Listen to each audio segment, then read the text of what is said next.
Hello, long time no see. Been working on the house, decorating, which has meant that I haven't had a lot of time to do videos, so apologies about that. I was just recording, or I've just recorded a video about the quarter lights, which will come out in the next few days. But I'd forgotten I'd recorded some stuff on the heaters as well.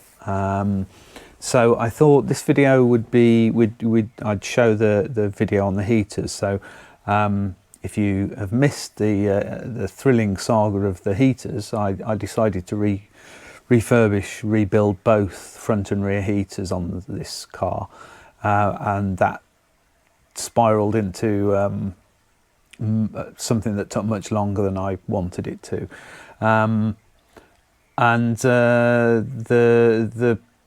I refitted them just over 6 months ago, and then showed the before I fitted the front one, I kind of showed that, which I hadn't done before, and then I've got some footage of the rear heater working, so I thought I'd show that just to wrap up the heater saga. And then, as I say, I've just recorded a video on the quarter lights where I'm fixing the lower pivot bush, I think Rover call it, so that the quarter lights don't flap about. So that's going to be the next video. And then after that, so the reason I got into the quarter lights was because the front door, driver's door, didn't shut very well. Sometimes it shut really well, other times it would bounce open, and it wasn't the seals. I know everyone, or lots of people say it's modern seals. The seals are fine. It turned out the lock was worn, and the thing that rotates to lock the door shut was wobbling, and also it had come loose from the mounting. Anyway, long story short, that's going to be the video after next, where I try and fix that. So there's a few videos coming, and then turn the car around, finish the other side, fit the rear shock absorber on that side, and maybe drive it. We'll see. Don't want to overpromise, but it would be nice to be able to drive it for a bit. There's lots of other things to be done on the car.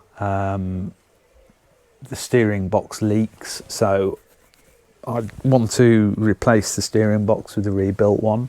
I bought a second-hand one on eBay so that I could get it rebuilt. I think David Green has a rebuild service, so I want to do that. And then there's a couple of bits of welding which I'm not going to do myself. I'll get done because I'm not really a welder. So lots to still do, yeah, but I'd like to drive the car. So anyway, so this video shows the heaters, wraps up the heater situation. Next one will be the quarter lights, and then the one after that, I don't know.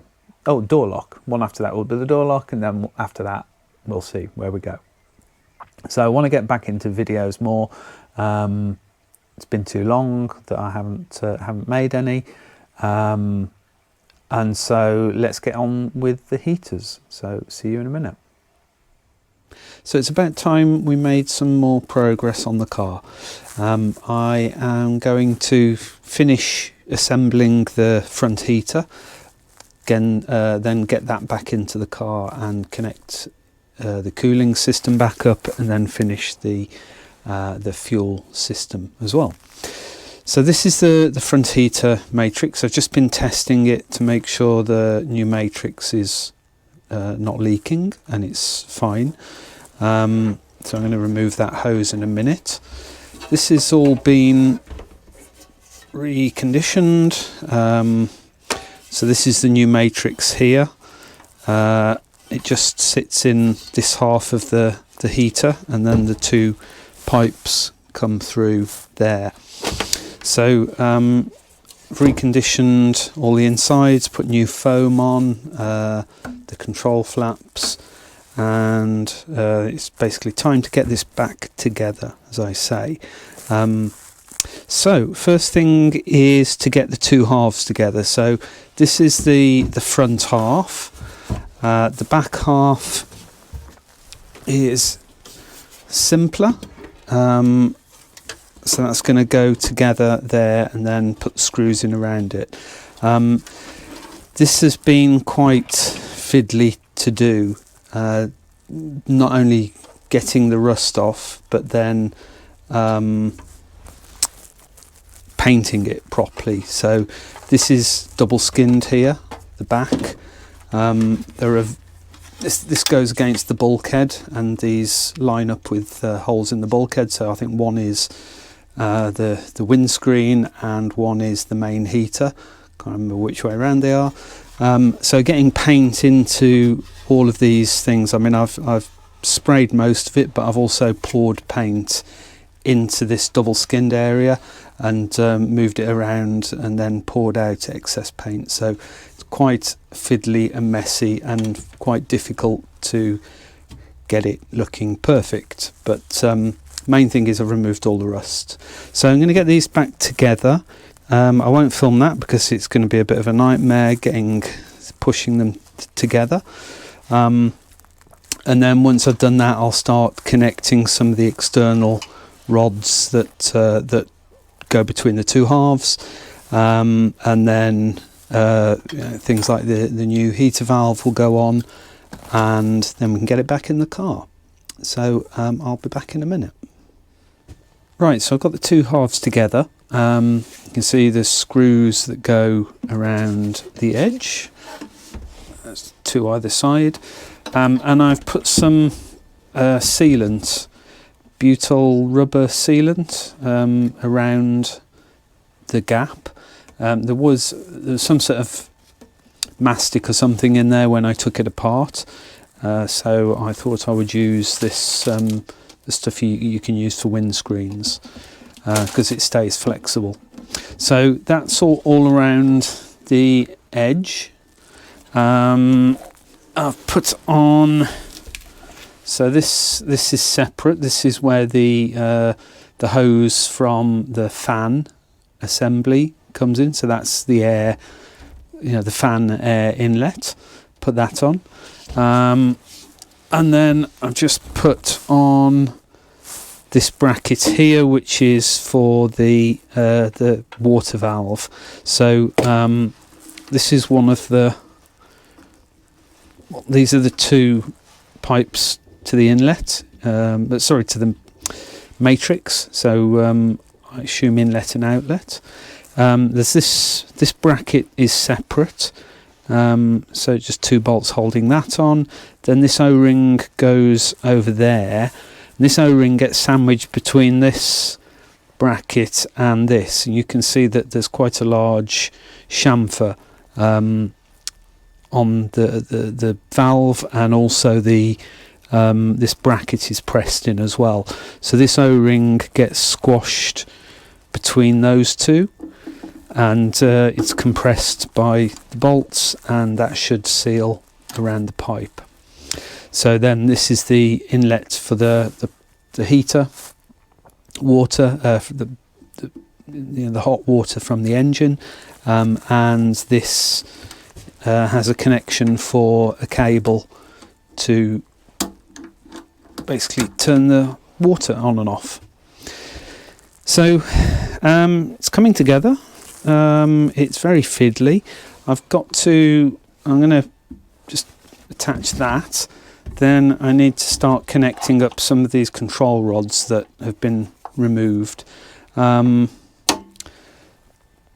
This one I think goes, I can't remember, this goes around that way, and maybe this goes on there. I don't know, I'll have to check the photos. It's quite complicated, but I'll check the photos and make sure that we get control rods connected, and then it's pretty much going to then be ready to put in the car. Just need to put some finish putting foam around there. That seals against the bulkhead. And then I think we will be ready to put this, as I say, in the car. So I'll get on with attaching the last few bits, and then we'll get on with getting it installed. It all seems to be good. I've adjusted all the mechanism. It's hard to show because it's so big, but if I shift that there, hopefully you can see. This is the left side as it sits in the car. So this is the front, towards the front of the car. So this is the heater valve. Water comes in here and comes out here, and as you move the left heater control, it's moving this, and you can see that there's basically there's three main positions. One is where it's off, and that's pushed the bottom flap closed, so that basically shuts the heater. There's no air coming in. It's open somewhat, and then it's fully open, and you might be able to just see when it's fully open that flap there moves.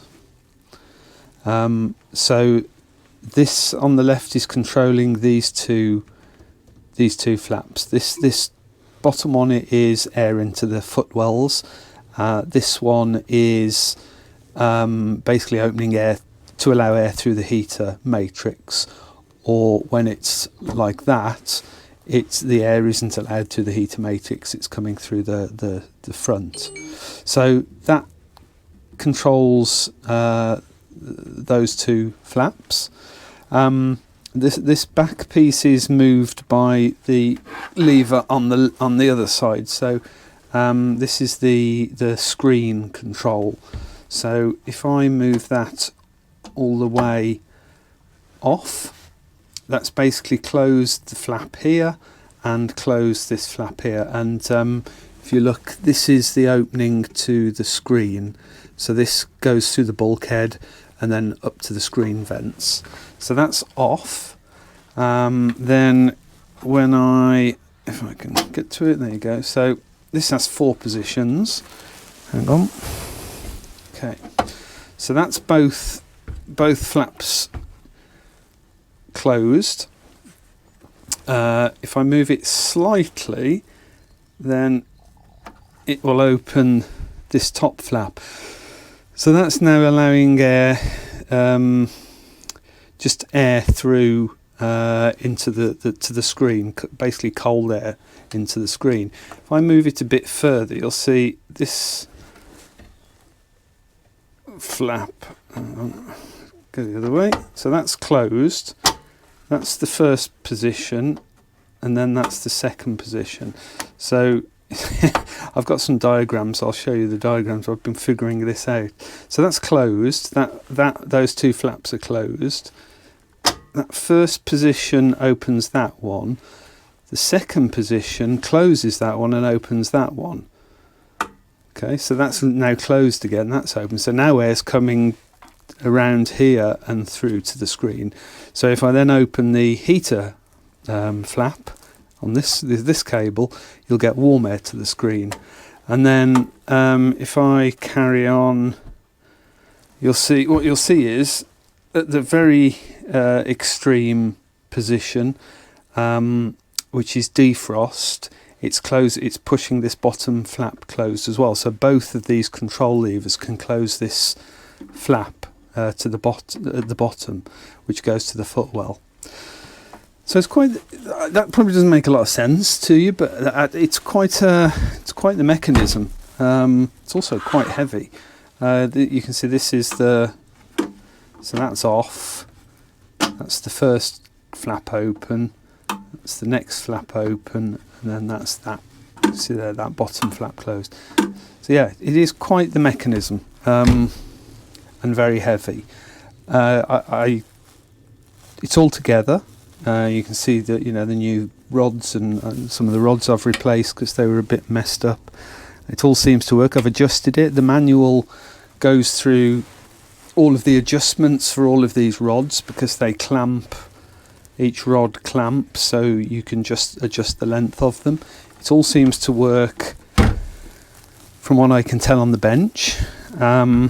So as I say, I've got some diagrams. I've basically been through each of the positions and drawn out where the flaps are, because I just couldn't fully understand. I still don't fully understand why some of the things happen the way they do. Some of the positions are mixing cold and warm air, and the other thing that I haven't really bothered to map out is, as you're moving this lever, obviously not only is it moving these flaps, it's adjusting the water flow. I haven't gone into that. I'm just assuming, you know, when it's off, the valve is closed, and then progressively as you move around here, it's allowing more hot water through, so the core is getting hotter. Not only is the air changing how it's flowing, but the heater matrix itself is hotter. So yeah, quite the mechanism.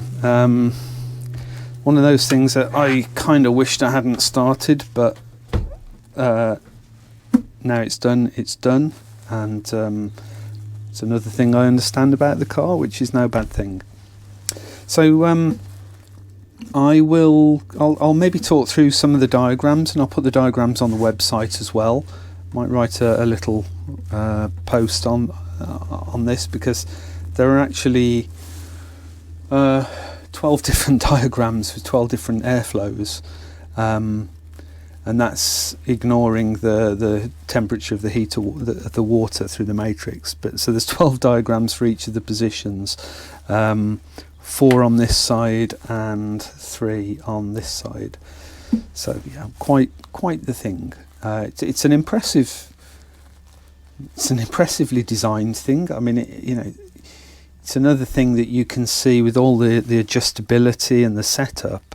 Not a very efficient thing to have to set up and make sure it's working well in the car, but you know, it's all metal.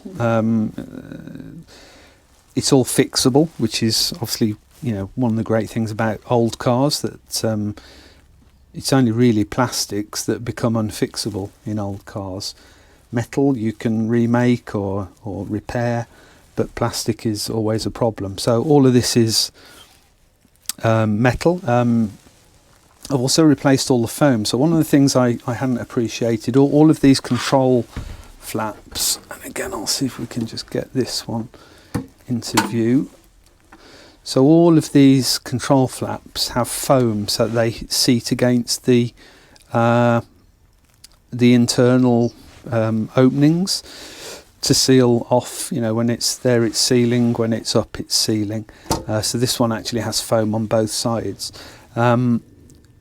The originals, the foam had just degraded to nothing, almost to nothing, which probably contributes to, you know, the heater not working as effectively as maybe it should, because air's leaking and not being forced through, for example, the heater matrix. So I hadn't really thought about that before, that you know, older cars, if the heater's inefficient, it could be, you know, it could be something like the core is blocked, but it also might be the foam on all of these control surfaces that's just degraded, so they're not sealing properly. So all of that's been replaced as well.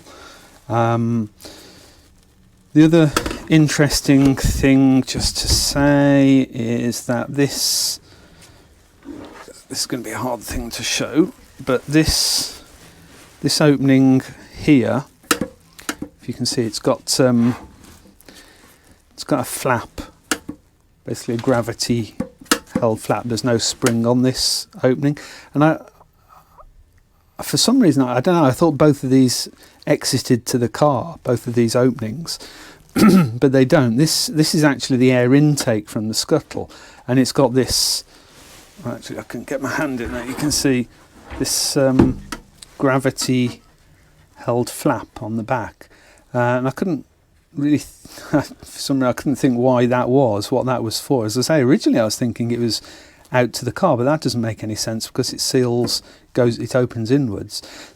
actually this is air coming in from the scuttle. So if you don't have the fan motor on and you're driving, air pressure should open this and force air in. Then if you put the fan on and the fan pressure exceeds the air pressure, it's going to push this shut, so that the fan inlet, or the inlet from the fan, which is this here, this has got the big tube that goes to the fan, so that when that's on and that's pressurizing, it'll force that flap shut. So there's lots of little intricacies to this that well, as I say, I still don't fully understand all of the bits, but it does all seem to be functioning on the bench. So next thing is to get this into the car and then start connecting the coolant pipes back up and all of that. So that's what I'm going to do now. So this is one of the panels from the rear seat. This goes under the rear seat. It's the kick panel. There's two of these. This is the driver's side or off side. So if you imagine, if the base of the seat is here, this goes down to this bit here is on the floor pan. So it bends around the seat, and you can probably see the original moquette is here. I've taken this off the hardboard backing. You can see it's pretty horrible condition. It's interesting, this moquette is from J.R. Wadham's, and I believe it's pretty close to the original colour. You can obviously see it's very different to the moquette that was on there. Hard to say how 50 years of wear and tear has changed this colour. It is lighter in some areas, other areas it's much darker, and obviously it's stained by rust and all sorts over the years. So yeah, it's hard to tell. You can see these bits that are folded back, that's a fair bit lighter, that's a lot closer to this moquette. So I'm assuming Wadham's know what they're doing, and this is as close to the original as you can get now. So yeah, you can see this is basically falling apart. That's where it clips over the base of the seat. I haven't torn this intentionally, but it's really just so fragile, it's falling apart. So if we get rid of that, this is the recovered one. I reused the hardboard backing. It's not really water damaged too much, and obviously it fits really nicely because it's molded to the seat. So that's been recovered. You can see it wraps over. These two are like kind of locating kind of pointy bits that for the rear seat go on brackets that go here. This is the outlet for the heater. So goes like that. I think it is. Hang on, let's get this the right way around. So yeah, that's right. So it sits in the car like this on the driver's side or off side, and that goes there, and then there's a grill go on the front, and there are two pins that are just held with clips. So that was pretty rusty as well. It's a little bit rust eaten, but corroded, but it's been in evaporust and refinished, so that's ready to go back in, and this is ready to go back in. So it basically screws, there are a series of screws along the top. These go through from the grill, and then I think, yeah, this is clipped with these metal clips, which I've got some newer ones I think that I can use to clip this over the top edge. And it's another little job done. I wasn't going to do this, but when I was replacing the heater, and I could see just how bad the original was, I thought I may as well do this while I'm doing the heater. So I'm going to put this in the car, and then I'll get on with that.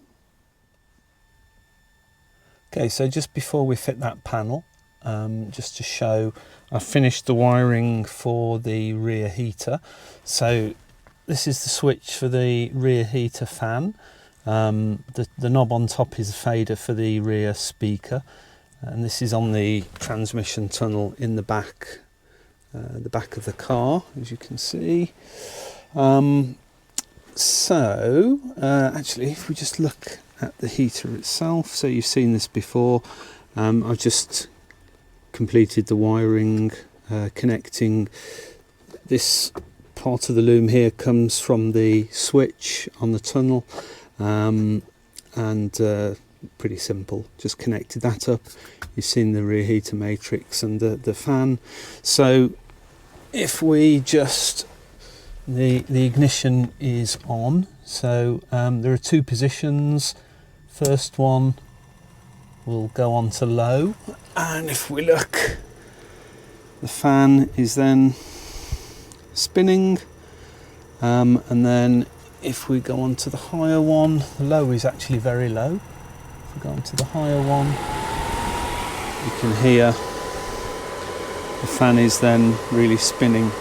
And obviously there's a lid that goes on here. I was just making sure there were no water leaks, which is all fine.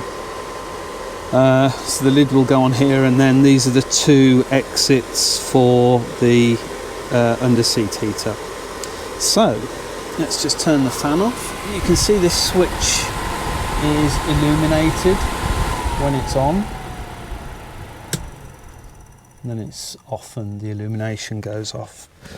Okay, so that all looks good. So this is where, just try and hold the camera. So this is the piece we were just looking at. So this is going to go here under the seat, and just need to screw that in position. Okay, so hopefully you can see all right. It's a bit of a weird angle got you at, but not a lot of space. So this is going to go in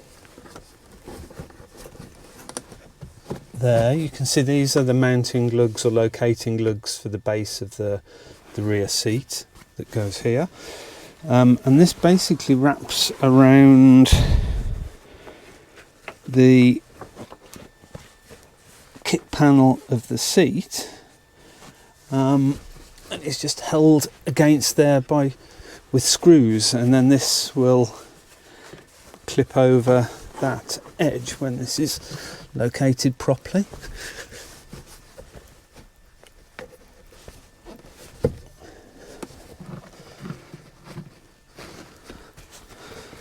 Okay, so there are just screws that go around here, and then there's a carpet clip that goes there. I don't know if my head's in the way. There's a carpet clip that goes there that just screws through, and this is just all held down. So I'm just going to try and get some screws in to hold this in place, and then we can put the grill in place, which this is going to go at the back. Oh no, actually I think that has to go on the hardboard first. I think that's sandwiched between this panel and the hardboard, so I just need to get that in, and then I'll put some screws in, then I'll bring you back. Okay, so this should be the last screw going in.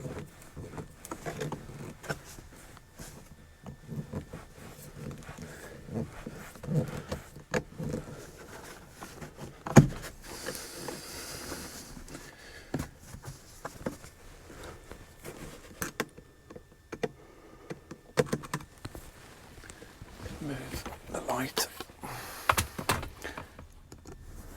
Okay, just get the last one in of the 4. There are 4.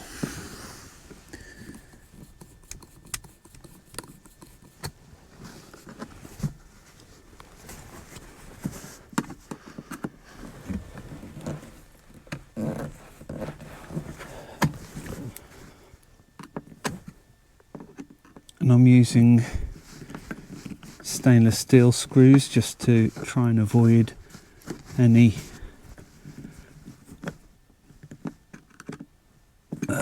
rusting. Okay, so that is there. Obviously it needs, bottom needs finishing, and the carpet will fold up to there.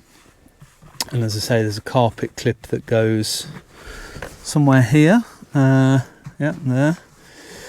So that will need to go on. So you can just see, well, you may not be able to see it, but there are 2 holes there for the carpet clip. It's like a sprung steel clip. I think there's only 1. I think there's 2 on the front. Oh no, there's one there as well. So there's 2. So the original ones were rusty, so I've got stainless steel ones of those as well, just to stop them staining the carpet, which is fairly new. So what I now need to do is just find some clips to clip that over that edge. I've got some somewhere in toolbox, just to hold that in position, and also put the grill on. So actually I'll just get the grill. I should have just checked that the grill, oh yeah, that's all right, that will go through, so the grill can go on. So I'll just get the grill.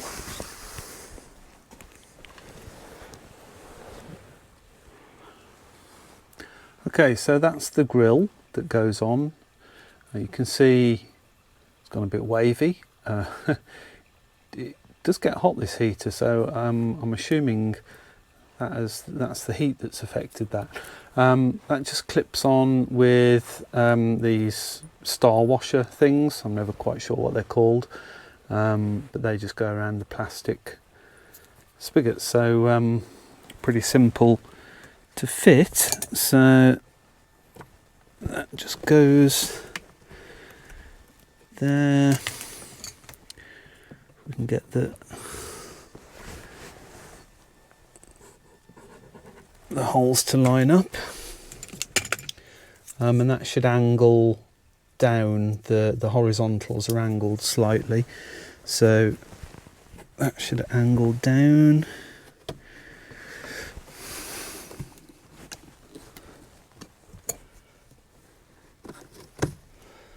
Okay, that's that. And then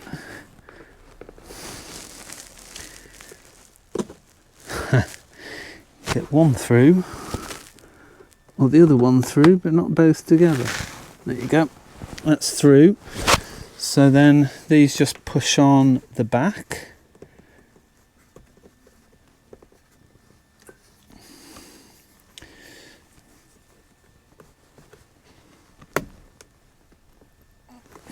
That's one.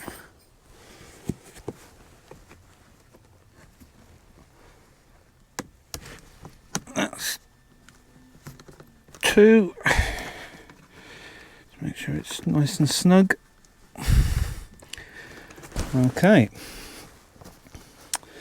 so let's just bring it down here. So hopefully you can see, it's not a lot of room, but you can see there's the grill, and obviously the seat sits on here. You can see that one needs tightening up a bit more, but there are 4 screws that hold this panel in, and then that's the grill, and that's the exit from the fan housing, the rear fan housing. So I had this running, and it puts out a lot of heat. Actually, the rear heater at the moment is better than the front heater. I think there might be air trapped in the front heater. I'm going to look at that in a bit. It does warm up, but this heater is a lot warmer. So I'm quite impressed by this. I can well understand how it might have just melted the vent slightly. Anyway, we'll fiddle around with that. So I think I'm going to put the lid back on this next, and then maybe get the seat in. There is another piece of moquette that goes here. Again, I've got made a replacement piece for that. I think it just covers the gap between the seat and where the seat belt anchors. So I'm going to fit that and try and get the seat in on this side, get the carpet back down, and then this bit of the car is finished for now.